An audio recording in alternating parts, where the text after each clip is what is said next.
Good evening, everyone, and thank you for giving me this opportunity to interview tonight. Some of you might be asking yourself, why is he interviewing? And really, you have every right to think that. I've been a board trustee since November 2004.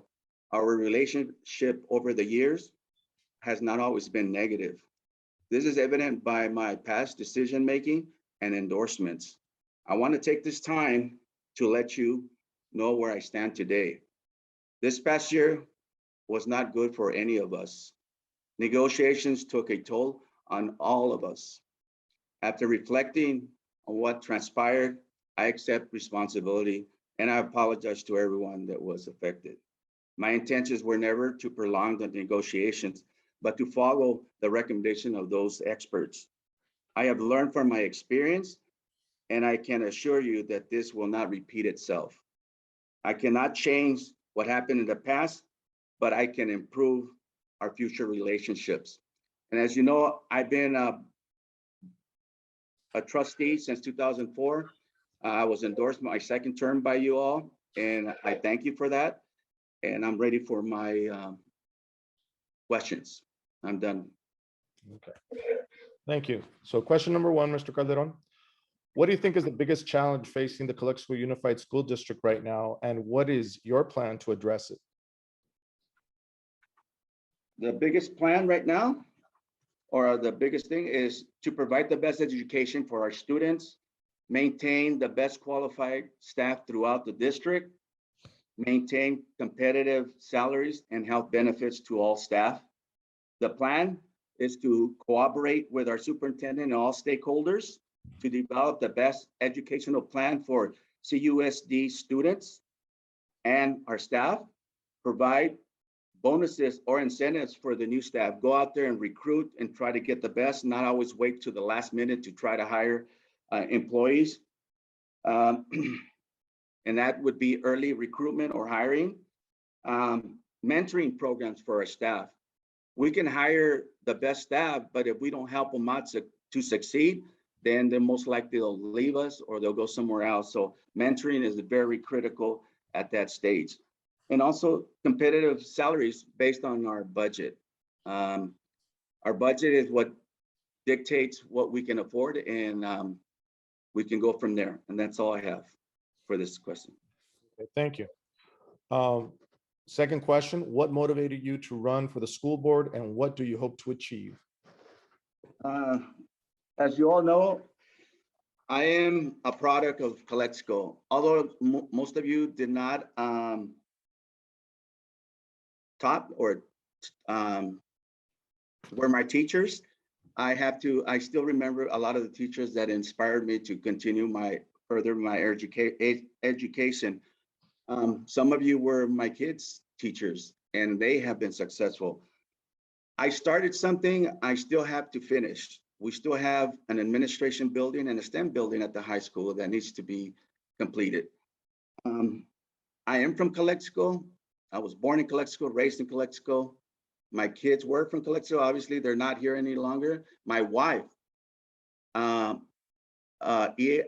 student, came to Mexicali at the age of third grade, and I think she did well, went to school and so forth.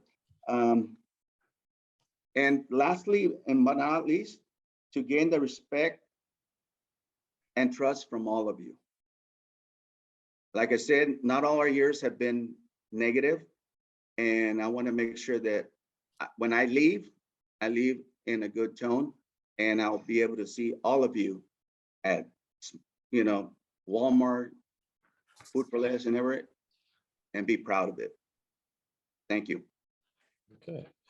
Now, this is a two-part question, Mr. Calderon. What do you see as the board? What do you see as the board's responsibilities, and what do you think is expected of you as a board member?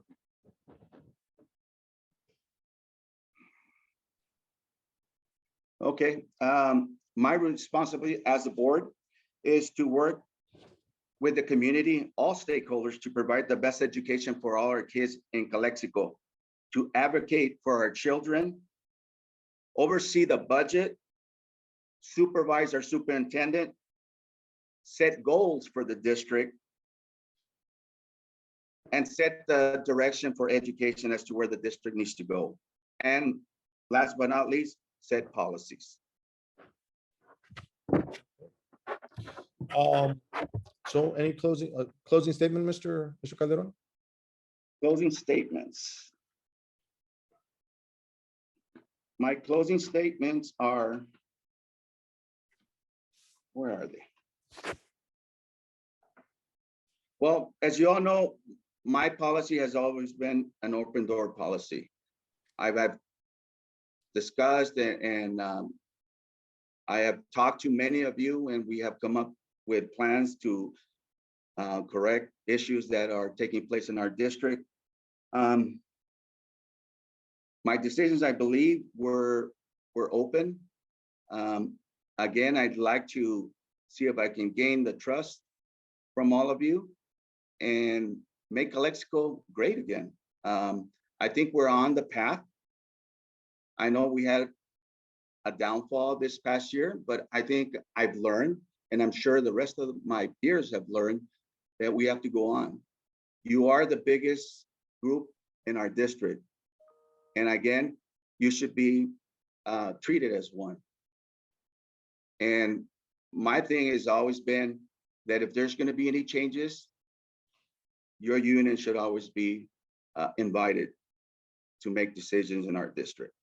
We have a new superintendent, and then I'm almost sure you guys have seen a lot of change. And I look forward to working with all of you in the near future. So with that, I also want to take this time to congratulate, is it Rosa Sandiego for her recognition in the Ivory Press.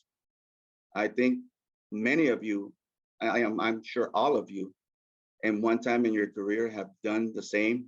And again, that is what just happened recently. And I want to congratulate Ms. Sandiego for her dedication and hard work. And that concludes my answer.